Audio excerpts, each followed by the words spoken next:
All right, good morning. It's good to see everybody this morning. I think we're trying to get everybody to, well, you're going to sit there, okay. Trying to decide whether to sing 642 or 643. Where he leads, I'll follow, or When Upon Life's Billows. Any comments? No comments.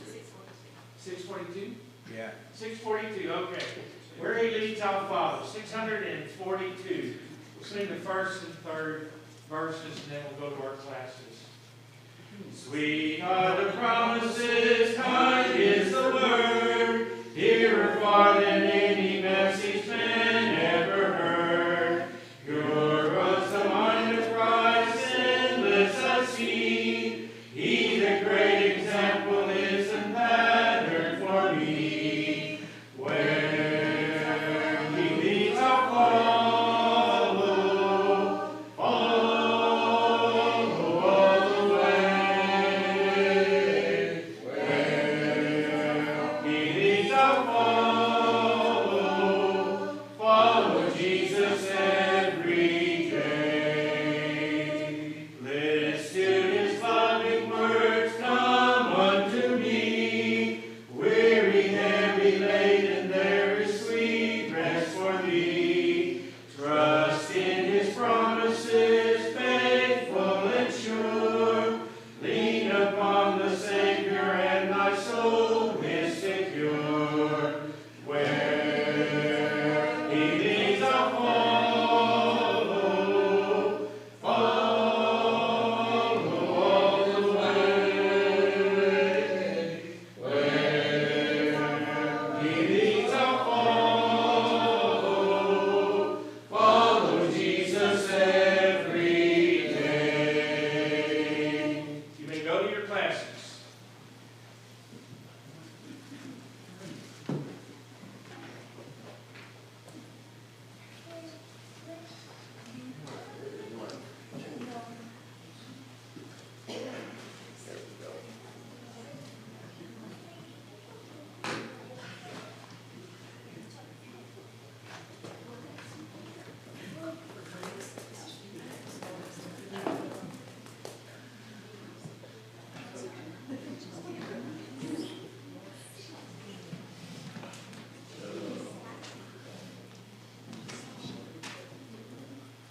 Good morning. Morning. It's good to have everybody with us this morning on this first day of the week. I will say this for anyone that was watching Wednesday night, you weren't watching it because, of course, it didn't come on. We found out and realized when we lost power earlier that it actually shut everything down, and it showed we were recording, but it actually didn't go on Wednesday night. So if you were trying to watch it, it wasn't there. We have decided how to fix that problem. We're going to put in a battery backup now, so in our box in here, in our server box, so that'll be taken care of. If power does go out, it'll at least hold it, and from there. Plus, every time power does go out, I'm going to check it anyways, reset it. So that'll also help with it there. So we're going to be in Psalm 90. If everyone turns over in your Bibles with me to Psalm chapter 90, as we're continuing through our look at the Psalms. Last week we finished looking at the introduction to book number 4, which is Psalm 90 through Psalm 106. And as we went through all those, basically dealing with each one, now we're going to go back, as we've done every single time. We're going to pick out a few psalms and look at them and see what is there. And I want to start out with the very first one, Psalm 90, because I believe Psalm 90 is a very important psalm, because once again, this is a psalm from Moses, a song actually that he wrote. A lot of people don't know that Moses was a composer. In a sense, he was a composer of 3 songs. Exodus 15, Psalm 90 here, and also Deuteronomy 32. There are actually songs in Exodus 15 and Deuteronomy 32. So it's interesting to see that he did that. It makes sense. I mean, he was a shepherd for many years, out there by himself with sheep and everything, and you start thinking about God and so on. It makes sense to be able to do those things. And I'm sure we've all hummed tunes here and there, probably sang our own songs, made up our own songs. I used to do that all the time when I was a teenager. And not that I was great at singing or anything without instruments or anything, or doing anything at all. So I tried guitar for a while, it didn't work. So, but to get a tune in your head, you do that. So Psalm, I love this to see that Moses, being the one that was chosen by God to bring the people out of Israel, that actually was able to make these songs do these. The songs that we're going to see here with Psalm 90 and just same with other ones are songs from experience. They're from things that they have experienced and did and were a part of. And so it's real important to think about that as we go through that he didn't just choose these out of the blue. They're from experience in life. And that's what we see that most people nowadays deal with. You know, when they write a lot of songs, a lot of it is about their life and things that have gone on. And that's what we see. So as we discussed in Book 4, as we said, this is a song of Moses. Some suggest that Psalm 90 depicts the events of Moses, what Moses wrote about in Numbers 20. And because Numbers 20, when Moses writes Numbers 20, there's a lot of things going on there. A lot of bad things, a lot of difficult things in his life that he had to deal with. So in Numbers 20, I'll just point this out real quick. It was a difficult time in Moses' life. We see, first of all, the death of his sister Miriam. She dies. Not that it took place in Numbers 20, that's where he wrote about it, and knowing the history there. So this is a pretty close span of when this happened. There was the death of his sister. There was also the sin of Moses of striking the rock with him and Aaron, where we know that Moses struck the rock. He had done that once before, but God told him this time to do what to the rock? Speak to it. He said, speak to the rock, and the water would, and the rock would give water. And in that sin, Moses says, and I said this last week, I believe, when we were getting into the introduction coming to this, is that Moses basically told the people, look what me and Aaron are doing for you. And remember, it wasn't Moses and Aaron that was doing this. Who was actually doing all this? It was God. And we know Jesus being that rock talks about that water, talks about that in the Old Testament, of that having the New Testament, that those things were of Jesus. So this was another thing that happened in his life that was really tough. In fact, it was so bad that the sin that God didn't allow Moses to go where? He didn't allow him to walk into the promised land with everybody else. Now, it doesn't mean he didn't go to the promised land in heaven. We know he's in heaven because we see him Mount Transfiguration. And we know God actually gave Moses the luxury of looking at it, seeing it. He let him go up on the mountain and see it, and that's where Moses died, and God took him from there, buried him, and we see all this taking place. And it's I've always looked at this, you know, we look at this back, I've looked at it actually as a sense of probably something better for Moses, that he didn't have to go in there, because to deal with the people, he was so beyond, you know, what he was going. It was so hard. There's no telling how he was going to react. He was having a really difficult time with the people. 40 years of that. And I mean, and it was time for somebody younger to take over. And Joshua, we know, would be the one to do that.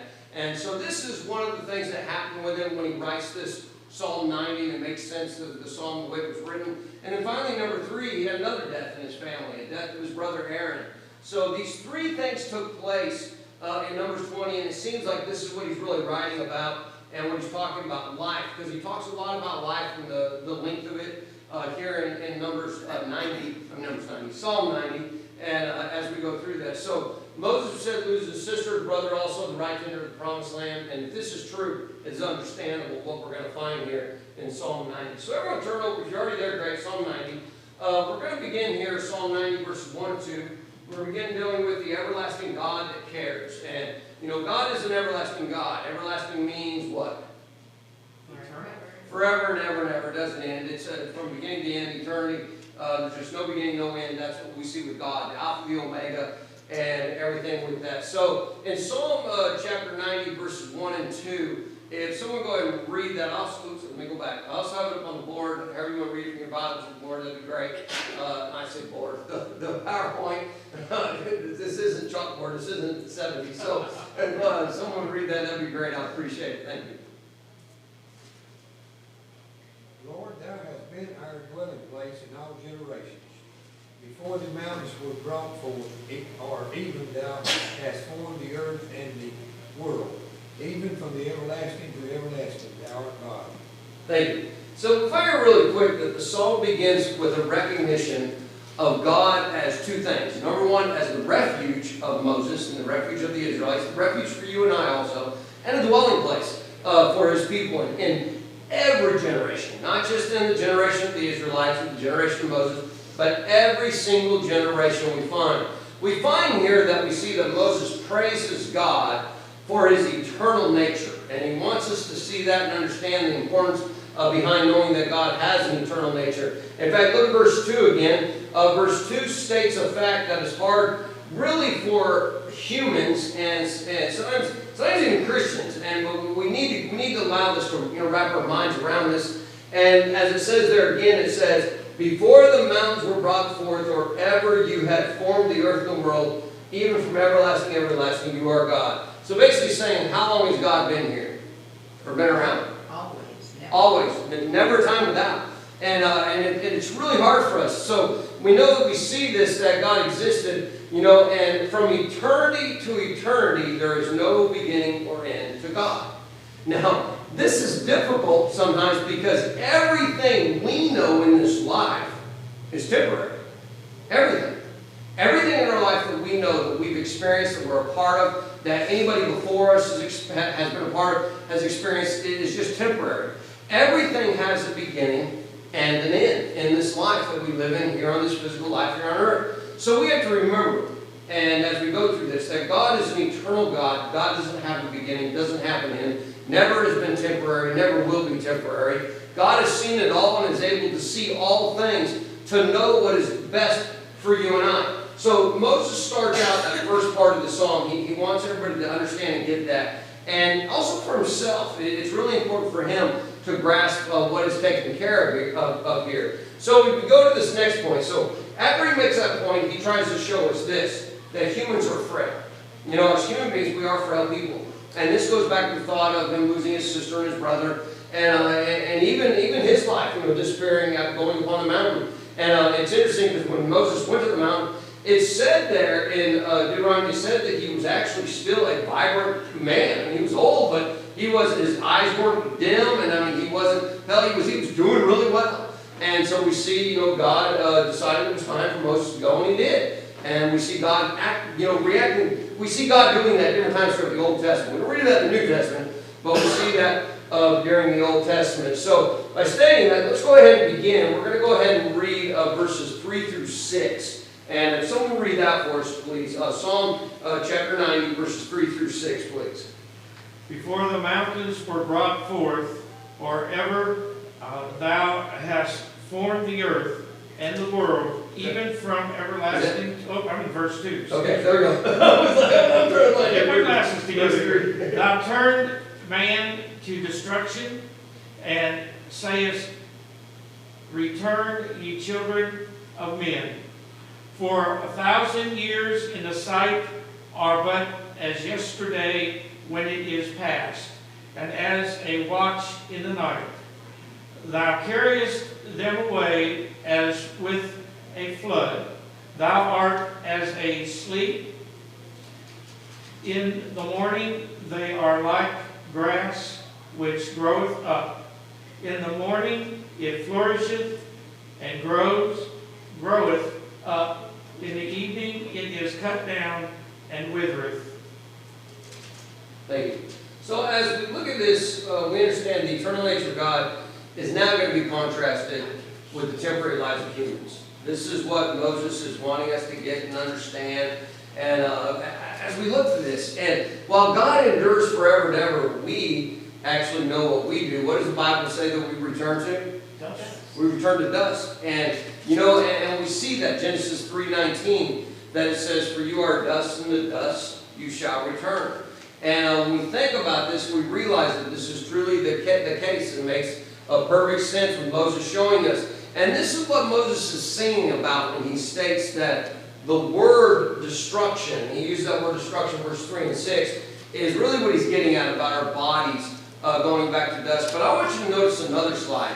Very, very important. In Ecclesiastes chapter 12, verse 7, notice what it says here. It says, and the dust returns to earth as it was, and the spirit returns to God who gave it. Now see, when we think back to this other verse a moment ago, Genesis 3:19, it brings back sad thoughts, and we think like, wow, I can't imagine the body going back to dust and all that. But then you read, like we just read there in Ecclesiastes chapter 12, verse 7, it's like, wait a minute, there's something so much better, so much greater, and it's the normal that the frail body is going to do that, but we all have the opportunity to be with God. And this says the Spirit's going to return. And so the body goes, but the soul, we say spirit, returns to God. So when Moses says, return, O children of men. Look at verse 3 there again. When he says, return, O children of men, he is talking about the resurrection is what he's discussing here. He's talking about the resurrection of us all. That we will all one day rise, it says those who are left, will be with God in Christ and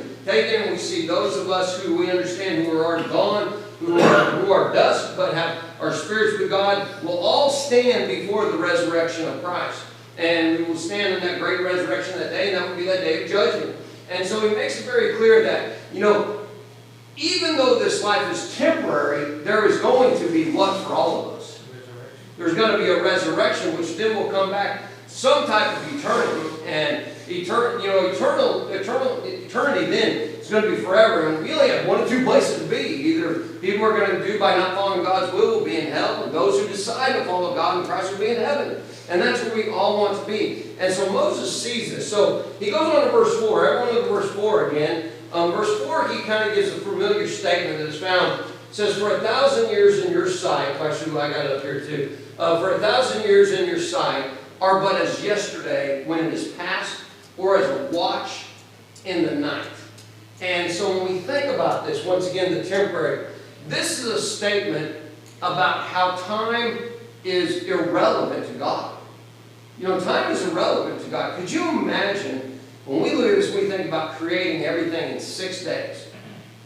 I mean, how long does it take to build a house? I mean, think about building a house, just a 3-bedroom house. Months. I mean, it takes months. It used to take almost a year. I mean, it took a long period of time. Now they're building faster because the type of material that, let me rephrase that, if you get material, we see that happening and so on. But we all understand and realize that it takes time. God, I mean, think about what he created. Day 1, day 2, day 3. I mean, we see that. But to God, time is irrelevant. That's God and what we see with it. And meaning that's what this verse is about. While everything in our life, here it is, everything in our life is dictated and controlled by time. Do we realize that? Every single thing. But God is not constrained by such concerns. See, our work, our sleep, our eating, our schooling, having a good time, everything else in this life is completely controlled by time. It is hard to think of any individual that is not controlled by time. This is the point of Moses. This is what he's wanting us to understand in this statement, is human beings are controlled by time. People say when God created everything, and that's why I want to go back to Genesis 1, that they said, that was, day 1 could have took millions of years, day 2 millions of years. It's not the case, because when Moses wrote this is why I love chapter 90. Moses truly understands time. He understands what time's about. He understands God's eternal and the difference of human beings. In Genesis, there's a word called Yom in the Hebrew. When you look at that word called Yom, when it talks about the creation. Anybody know what Yom means? I know Dad. What is Yom? Somebody tell us. It's a 24-hour period. And it actually says that in the book of Genesis in Hebrew. It says the word Yom. And for these days, each day, I mean, you think about it, how could vegetation, grass, any of that exist without sun? When you look at the days, the way they came about, it couldn't. And so we see that. So, Moses wrote Genesis, Exodus, Leviticus, Numbers, Deuteronomy. When Moses wrote Genesis 1, God inspired him to write this. Moses didn't write that going, that's impossible. There's no way whatsoever. Because Moses understood time. And we see it in Numbers 90. I mean, Psalm 90. You keep saying Numbers. Psalm 90. And I love how this psalm is written to experience that for us today. So thousands of years, here it is, thousands of years are meaningless to God, while humans, thousands of years is how long of a period? I mean, it's a long, long time when we think about it. I mean, our own country, how young is our country? The United States of America. I mean, think 1776 to now. I mean, you look at that. I mean, a couple hundred years ago, we're just like, wow. We seem like we're so much older than that, but we're not. And see, now you go back thousands of years. I mean, we think back to Jesus. Jesus walked this earth almost 2,000 years ago. He did. He died almost 2,000 years ago. Think about that. I mean, that seems how long?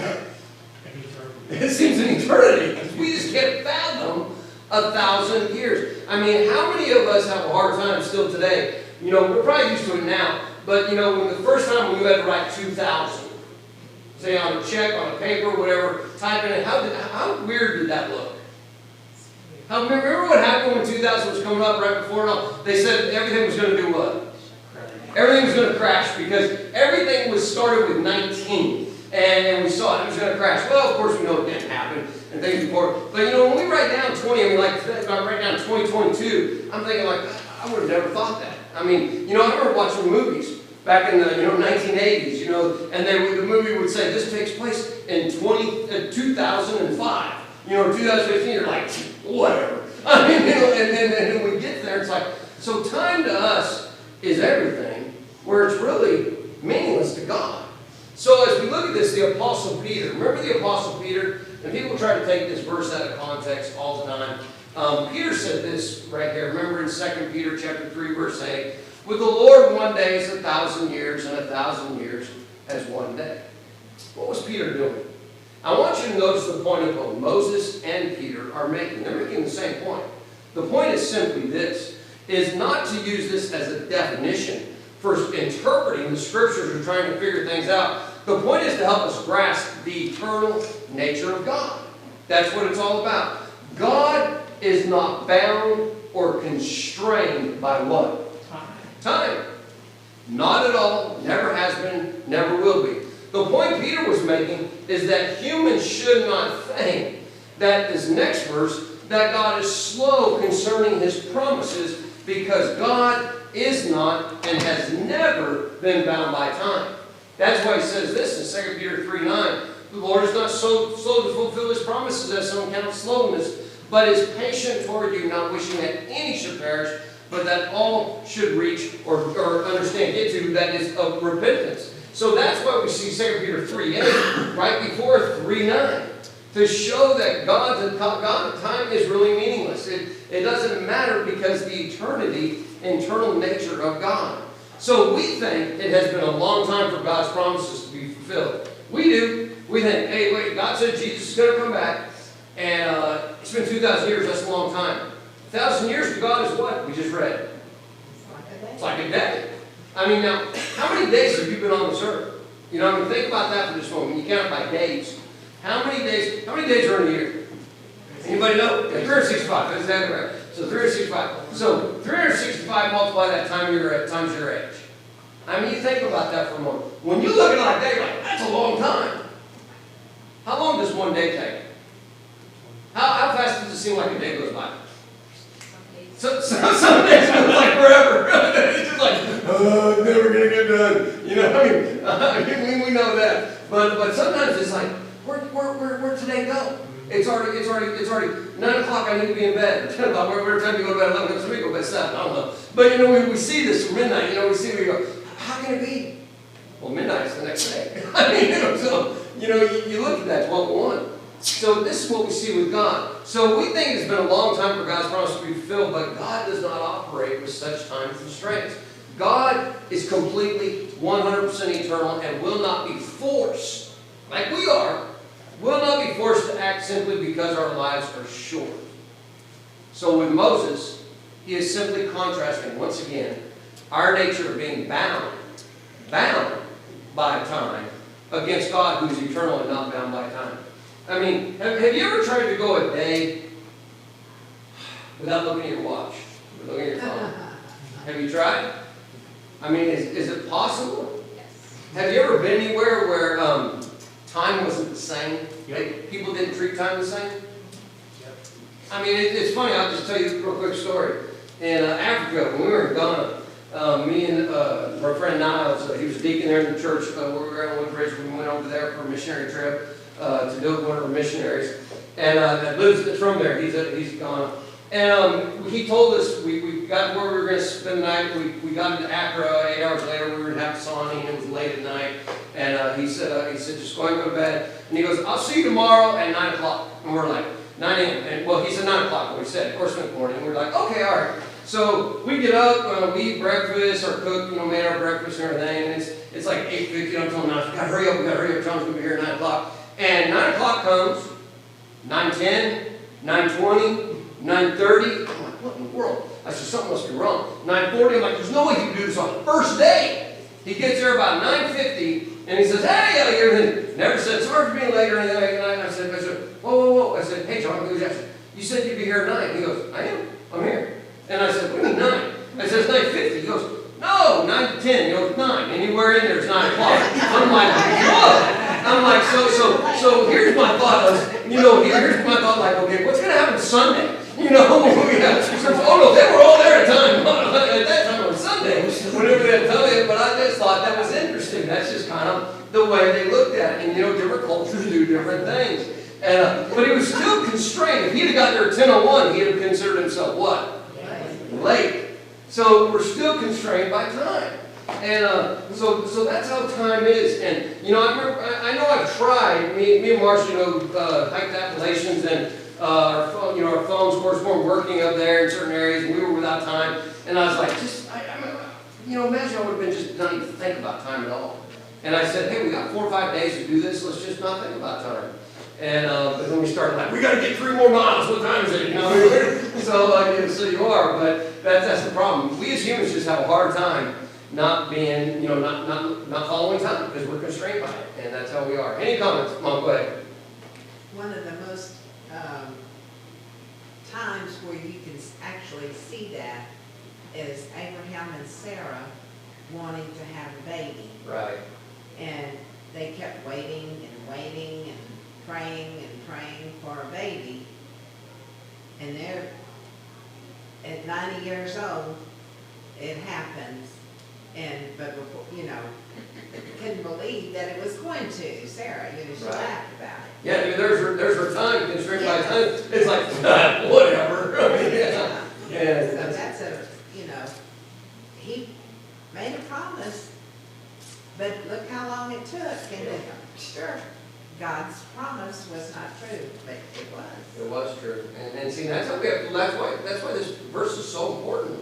Because verse 8 and verse 9, because we understand God's not slack concerning His promise. It may, when we think of a promise, when we think of God's what we expect it, where we are. And nowadays, how fast do we want things?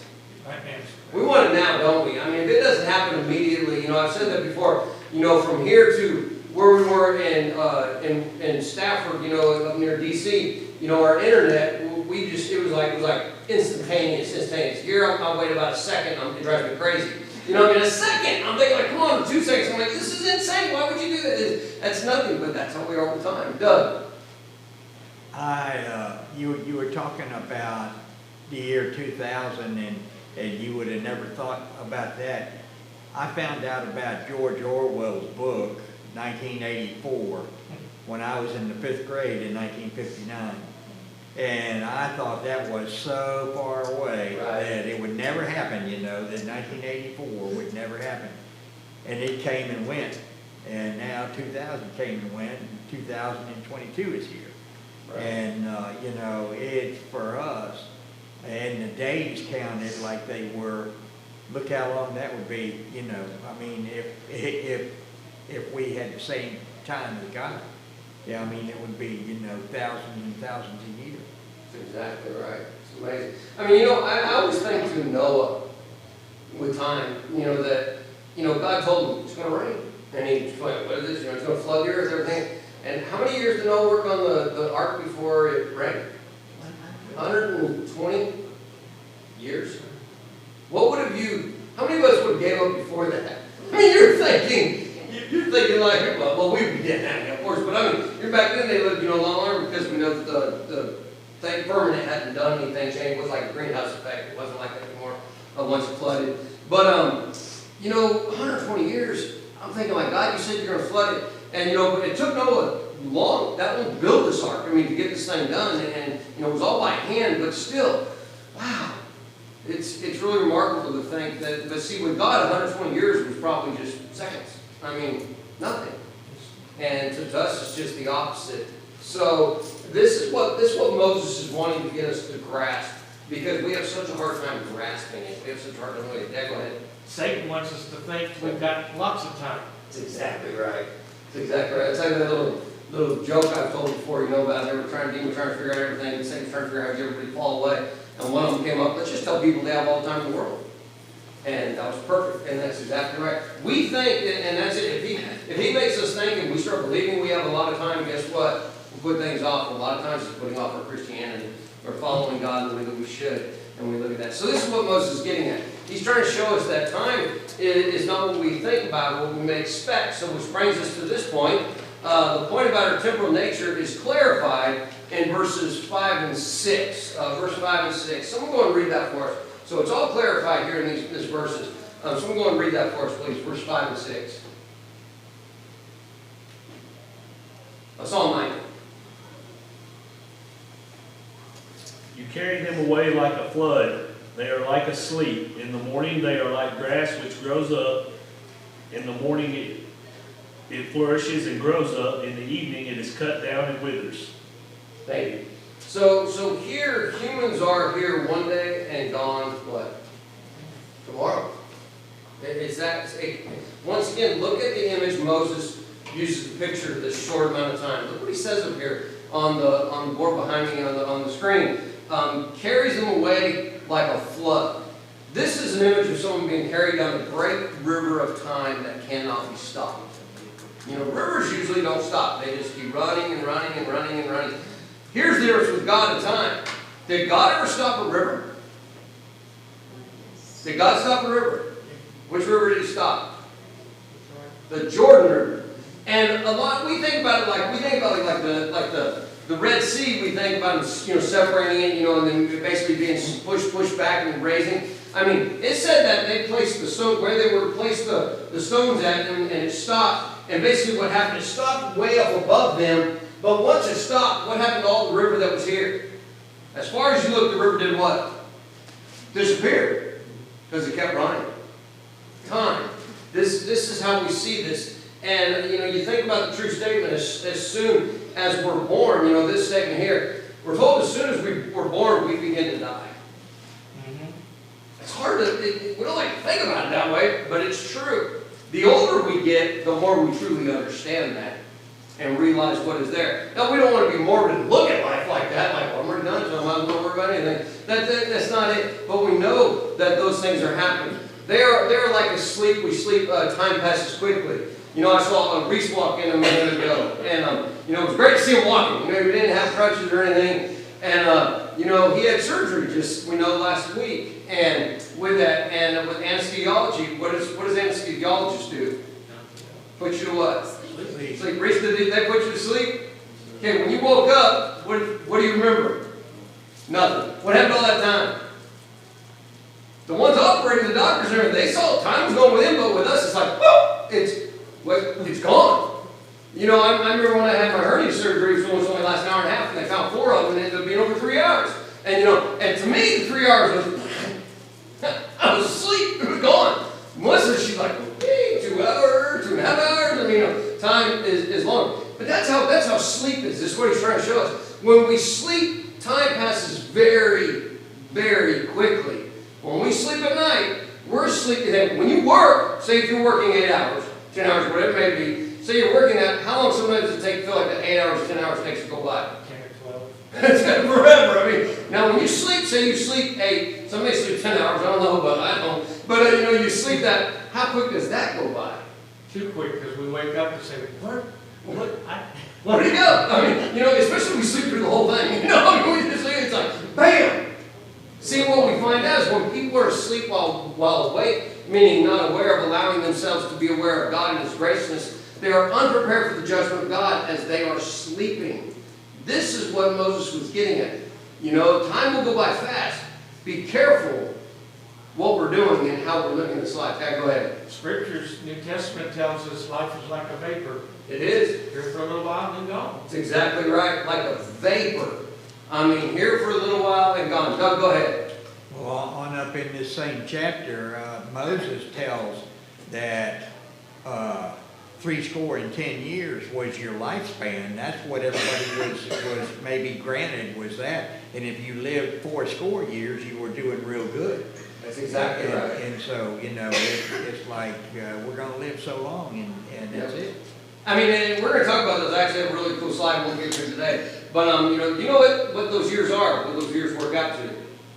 First one's 70, second one's 80. Yeah. He says, most people will live to 70 and be thankful for that. If you get to 80, be very thankful. That's what Moses is getting at. We'll talk more about that, but that's exactly right. So you think about sleeping, Ephesians 5:14, before we close, I have 1 minute. It says, awake you who sleep, arise from the dead, and Christ will give you life.